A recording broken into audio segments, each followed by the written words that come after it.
মৰমৰ ছাত্ৰীসকল, ভাষা জ্ঞানৰ আন এটি অধ্যায় আজি আমি আলোচনা কৰিম।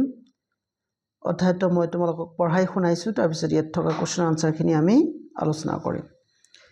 এদিন এজন ৰজাই তেওঁৰ মন্ত্ৰীসকলৰ সৈতে ৰাজ্যখনৰ এটা চুকৰ এখন গাঁৱলৈ ফুৰিবলৈ গৈছিল। গাঁৱৰ এটা চুকৰ এটা প্ৰজা ঘৰৰ পৰা তেওঁ কোনোবাই কান্দি থকা যেন শুনিবলৈ পালে। ৰজাই লগে লগে ঘৰটোৰ ভিতৰলৈ সোমাই গ'ল।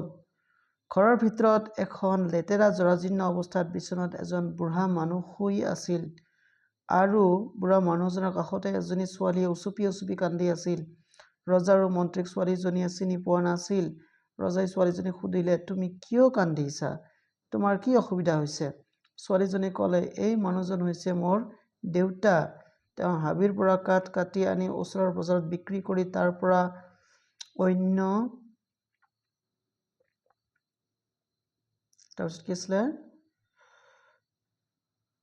লাগতিয়াল বস্তু আনে।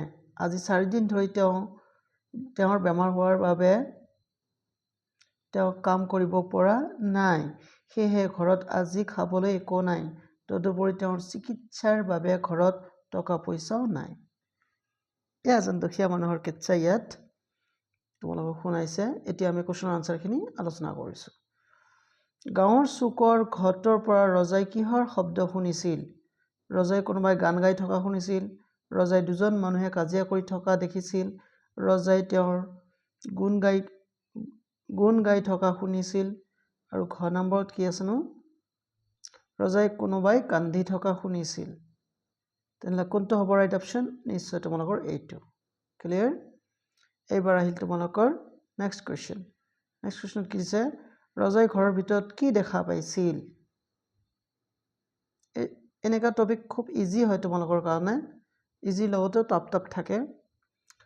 ৰজাই ঘৰৰ ভিতৰত এটা লেম্প জ্বলি থকা দেখিবলৈ পাইছিল। ৰজাই ঘৰৰ ভিতৰত একো দেখা পোৱা নাছিল। ৰজাই ঘৰৰ ভিতৰত একো দেখা পোৱা নাছিল। ডাবল দিছে। আচ্ছা, ৰজাই ঘৰৰ ভিতৰত এজন বুঢ়া মানুহে শুই থকা আৰু এজনী ছোৱালীয়ে সেই বিচনাখনতে বহি কান্দি থকা দেখা পাইছিল। তাৰমানে তোমালোকৰ খ অপশ্যনটো কাৰেক্ট। এইটো কাৰেক্ট। নেক্সট কুৱেশ্যন তোমালোকৰ, ৰজাই ছোৱালীজনীক কি সুধিছিল? ৰজাই ছোৱালীজনীক বাপেকৰ অসুখৰ কথা সুধিছিল। ৰজাই ছোৱালীজনীক কান্দি থকাৰ কাৰণে সুধিছিল। ৰজাই ছোৱালীজনক মনে মনে থাকিবলৈ কৈছিল। ৰজাই ছোৱালীজনীক খাবলৈ পানী খুজিছিল। কোনটো ৰাইট হ'ব অপশ্যন? নিশ্চয় এইটো। ৰজাই ছোৱালীজনীক বাপেকৰ অসুখৰ নহয়, এইটো নহয়। কোনটো হ'ব তেনেহ'লে তোমালোকৰ ৰাইট অপশ্যন? ৰাইট অপশ্যন হ'ব তোমালোকৰ এই খ নম্বৰটো। খ নম্বৰটো কি আছিলে? ৰজাই ছোৱালীজনীক কান্দি থকাৰ কাৰণ সুধিছিল। নেক্সট কুৱেশ্যনটো কি আছিলে তোমালোকৰ?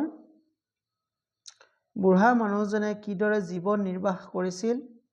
তেওঁ ৰজাৰ চাকৰিয়াল আছিল। তেওঁ এজন ভাল ৰান্ধনী আছিল।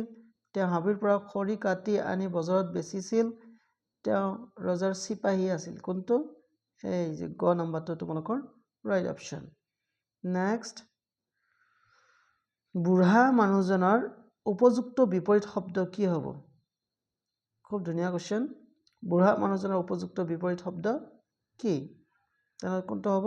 ডেকা মানুহ, ডেকা মাইকী মানুহ, গাভৰু ছোৱালী, বুঢ়া মাইকী মানুহ। বিপৰীত শব্দৰ কথা কৈছে যিহেতু সেইটো হ'ব তেনেহ'লে ডেকা মানুহ। তোমালোকৰ খ অপশ্যনটো কাৰেক্ট। এইখিনিতে তোমালোকক মই এটা টেষ্ট দিব বিচাৰিছোঁ। টেষ্টটো হ'ল এনেকুৱা, কুৱেশ্যনটো এনেকুৱা যে বুঢ়া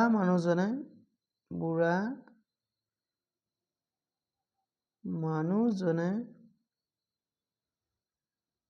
কিমান দিন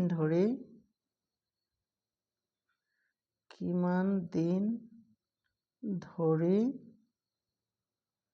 বিচনাত পৰি আছিল? পাৰি হৈ গৈছে নহয়। এটা হ'ব তোমালোকৰ পৰি আছিল, ৰাইট? পৰি আছিল। তোমালোকৰ অপশ্যন কেইটা মই দিছোঁ। এ অপশ্যন হ'ল তোমালোকৰ একদিন, বি অপশ্যন তোমালোকৰ 2 দিন, 3 নম্বৰ অপশ্যন তোমালোকৰ তাৰমানে চি অপশ্যনটো